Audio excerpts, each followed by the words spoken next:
Ne pas valider l'avenant pour la mise en œuvre du futur plan triennal, c'est ce que demandent ces vignerons sinistrés à leur ministre.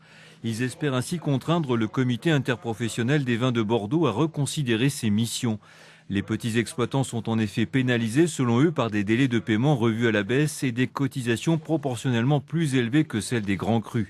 Des griefs auxquels s'ajouterait le décrochage de plus en plus ressenti entre la base et ses représentants au sein de l'interprofession.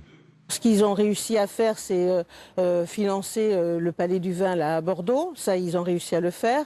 Par contre, des aides directes aux vignerons qui sont en situation très précaire, non, ils le refusent. Ils le refusent. Et justement, cet avenant aurait pu permettre éventuellement de trouver une solution pour créer des aides directes. Ces aides directes sur lesquelles ils comptaient pour sauver leur exploitation après les violents orages de grêle de l'été dernier. Mais le CIVB rappelle lui qu'il ne peut intervenir de cette façon et s'étonne de voir une partie de ses adhérents contester une fois de plus son fonctionnement. Aujourd'hui, tous les accords sont passés devant le préfet et puis le fonctionnement est démocratique. Toutes les personnes élues au CIVB sont élues par la base déjà.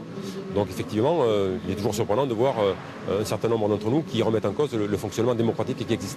L'association attend donc désormais la réponse du ministre et au-delà, une véritable prise en compte du sinistre. Une centaine d'exploitations seraient actuellement sur le point de disparaître.